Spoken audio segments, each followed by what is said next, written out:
Alors Julien, qu'est-ce que nous avons ici ce soir en dégustation? Ah donc, alors voilà, là vous avez 3 entrées différentes. Donc une qui est composée de poulpe, une autre de mi-cuit de thon rouge et une autre avec des Saint-Jacques. Et pour terminer, vous avez une pizza pugliese avec la salsiccia toscana. Qui est? Donc qui est une saucisse à base de fenouil. Voilà.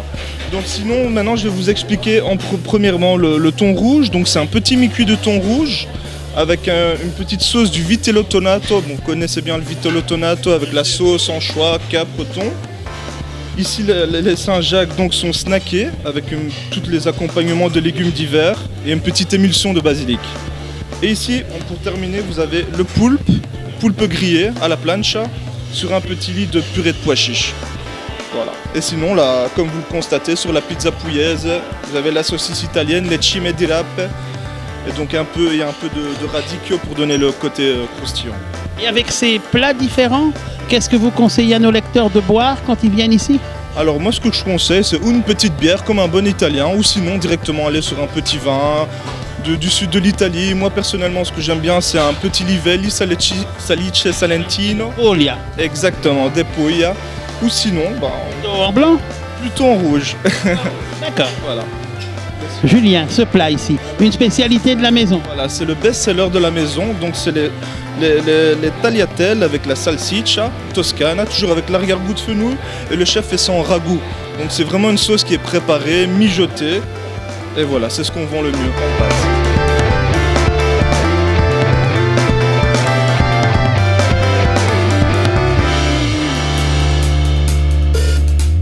Alors maintenant arrive sur notre table l'ossobuco alla milanaise. La milanaise, exactement, parce que tous les ingrédients sont vraiment propres à Milan, d'où le risotto arborio au pistil de safran, d'où sa couleur bien jaune, et le sobuco, donc le jarret de veau, réduit avec les oignons, avec le jus de viande, c'est vraiment typiquement une recette de là-bas. Et une cuisson à basse température assez longue. Exactement, une cuisson à basse température pendant environ 2 heures.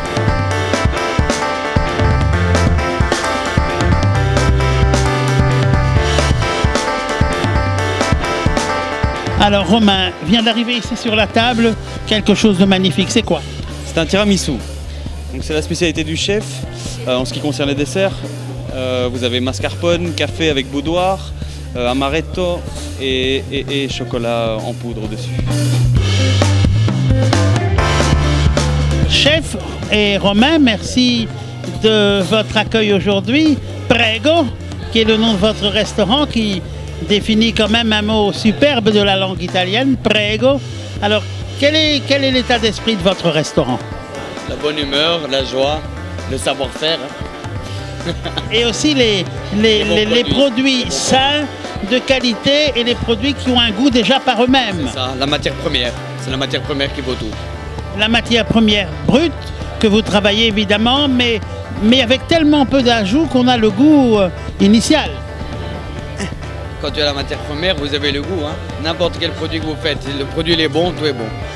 Alors l'Italie, c'est un très grand pays au niveau de la gastronomie, au niveau des vins. Quelles sont plutôt les régions que vous privilégiez dans votre cuisine? Alors, on travaille beaucoup la cuisine Napoli et des Puglia. Ça, c'est notre cuisine, notre région où on travaille beaucoup. Car il y a beaucoup de produits qui viennent de là-bas. Donc, puis je viens d'Avellino. Donc... Avellino. Bravo. Voilà, donc c'est ça qui se passe. Avellino et Campania. Ah oui, c'est ça. Et quel genre de... Et vous, Romain, quelle région vous voulez vous privilégier? Moi, les Pouilles, parce que c'est une région que j'aime beaucoup. Et puis ici, on va commencer à travailler la région du Piémont aussi, avec la truffe qui va arriver. Bon, maintenant Tartufo d'Alba. voilà, mais l'été a été très sec, du coup, les truffes vont arriver un peu plus tard. On les travaillera aux environs du mois de janvier. Alors peut-être donner à nos lecteurs quelques exemples de plats vraiment typiques qu'on peut venir découvrir ici à la rue de Livourne, chez Prego. Ouais, les plats typiques, il y en a plein. Maintenant, des plats typiques, on travaille les oreillettes. En fait, toutes les saisons, on travaille. Oui. Toutes les Parce saisons. qu'il faut rappeler que la carte change toutes les 2 semaines. C'est bien ça. Toutes les 2 semaines où on varie tous les plats depuis les saisons, avec les plats qu'on a, les produits qu'on a. Et donc, mais c'est beaucoup de création avec les produits du terroir. Donc, les cime di rape, la bottarga, les bongole, un peu de tout. Et aussi aujourd'hui, on a eu un ossobuco qui a été cuit de manière remarquable. Ah, grazie. Merci beaucoup. La milanaise, al limone.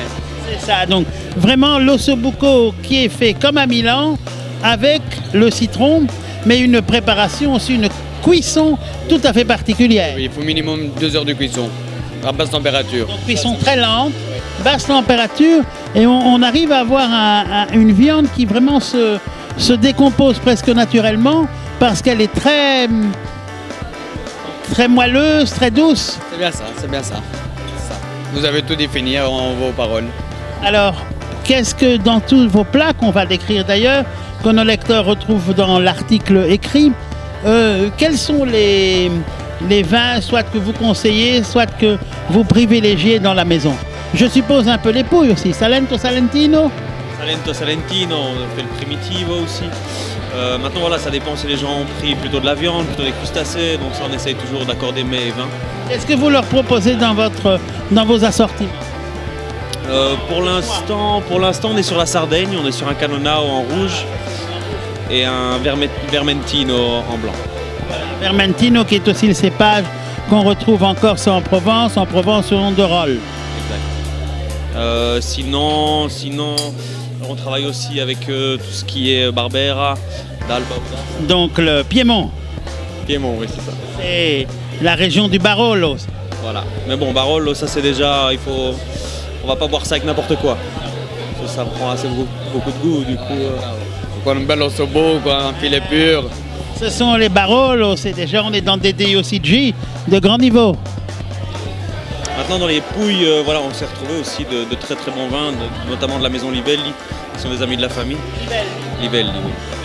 Qui travaillent très bien leur vigne. Ils ont 5 ou 6 vins différents en rouge. Donc on peut vraiment monter de gamme, donc ça dépend vraiment de ce que les gens recherchent. D'autres régions avec lesquelles vous travaillez? Sicilia?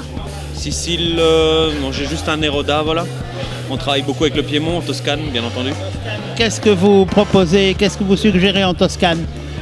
Il y a le 50-50, il y a des Chianti, Nobile di Montepulciano, les Rosso aussi. On essaie à chaque fois d'avoir le petit frère. Alcuni Brunelli di Montalcino? Oui, on a les Gianni Brunelli aussi, Rosso di Montalcino. Ils sont très très bien aussi. Les deuxième vins en catégorie qui sont exceptionnels. Ça, Rosso di Montepulciano. Voilà, on peut vraiment bien s'amuser. Et pour les liqueurs, les spiritueux, qu'est-ce que vous conseillez? Qu'est-ce que vous proposez à vos amateurs qui viennent? Un petit Amaro del Capo, Amaro Montenegro aussi. On a du limoncello fait maison. Après, on l'a fait aussi à l'orange et pour le moment, on le fait à la fraise. Comme c'est maison, voilà, on peut un peu s'amuser. Parce qu'évidemment, vous connaissez les producteurs et vous allez vous nourrir à la source. Donc, quand on vient ici, on est sûr d'avoir vraiment des produits typiques qui viennent directement d'Italie. Oui, oui, bien sûr. Tous nos produits viennent de l'Italie. Quels sont les produits que vous aimez travailler? Wow, j'aime beaucoup le poisson. Tout ce qui est poisson, ouais, le pêche, c'est la plus belle la rose. Hein. Et le poisson cru, c'est encore mieux. On travaille un peu de tout, mais j'aime beaucoup travailler le poisson. Beaucoup de décorations, vous avez vu, hein, vous avez mangé. Nos lecteurs voient évidemment avec les photos qu'on a dans ce reportage. Parfait, j'espère que ça vous plaît. Quand vous voulez, vous reviendrez. Ça nous plaît énormément. Alors, donc, on rappelle que vous êtes rue de Livourne, que vous avez aussi un autre établissement ici à Bruxelles? La place du Jourdan, l'atelier Prégo. Le client est tout à fait différent. Ici, c'est pour ça qu'on a appelé ça l'atelier. Ici, on travaille la viande et le poisson. On essaie d'être un petit peu plus cosy. On s'occupe un peu plus du client qu'à Jourdan, c'est beaucoup plus sur l'envoi. Voilà, c'est la pizza, les pâtes. C'est une ambiance tout à fait différente. Merci Romain, merci chef pour cette belle soirée, pour cette belle découverte pour les lecteurs du quotidien Bruxelles Star. Merci. Merci, au revoir. Merci, à très bientôt, au revoir.